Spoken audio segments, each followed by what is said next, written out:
वर्तमान नागौर से प्राचीन काल में 7 दरवाजों के प्रकोष्ठ से घिरा हुआ था। अगर इन दरवाजों की हम बात करें तो पहला दरवाजा दिल्ली दरवाजा, दिल्ली जाने के लिए इस दरवाजे का निर्माण करवाया गया। अजमेरी गेट, दिल्ली और अजमेर जाने के लिए इस दरवाजे का निर्माण करवाया गया। मुख्य जो दुर्ग है अहित क्षेत्रपुर दुर्गगढ़, उसके ठीक बाहर सामने की ओर नाहरगढ़ बनाया गया, जो कि सुरक्षा की दृष्टि से इसका निर्माण हुआ था। कुमारी दरवाजे की अगर हम बात करें तो मुख्य जो दुर्ग है उसके निर्माण कार्य के लिए वहां पर पत्थर खनन का कार्य किया जाता था। ठीक इसी प्रकार व्यापारी वर्ग जो था उस समय दक्षिणी दिशा की तरफ अपना व्यापार शुरू करने के लिए वो प्रस्थान करते थे। व्यापारियों के हितार्थ और व्यापारिक दृष्टि से उस समय नकाश दरवाजे का निर्माण हुआ था।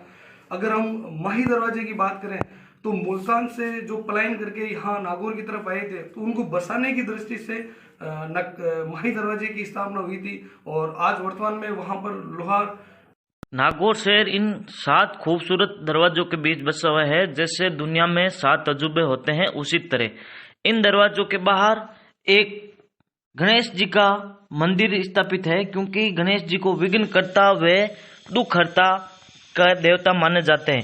साथ ही आपको जानकारी बता दें कि हर दरवाजे के बाहर तालाब का निर्माण करवाया गया था। कई तालाब आज भी विद्यमान हैं, लेकिन कुछ तालाब विलुप्त हो गए हैं। नागौर शहर के ये दरवाजे बहुत प्रसिद्ध है। पलायन कर यहाँ बसने वाले लोगों के लिए माही दरवाजे का निर्माण करवाया गया।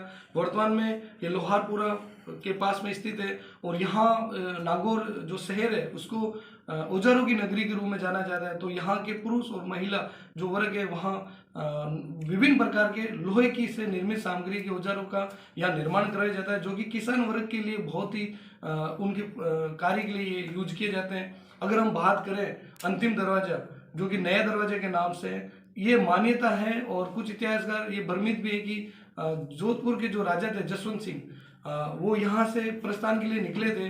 तो संत किशनदास जी थे, उनकी परीक्षा के लिए ये कहा गया कि हम किस दरवाजे से निकलेंगे। तो किशनदास जी ने उनको एक पर्ची के रूप में लिख के दिया कि आप जहां से भी प्रस्थान करें उस दरवाजे के बाहर निकलते आप उस पर्ची को खोलें।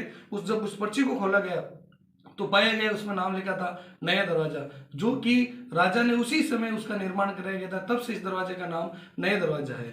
अगर हम पूरे दरवाजों को सामरिक रूप से देखें तो हर दरवाजे के बाद गजानन जी महाराज का आपको मंदिर मिलेगा।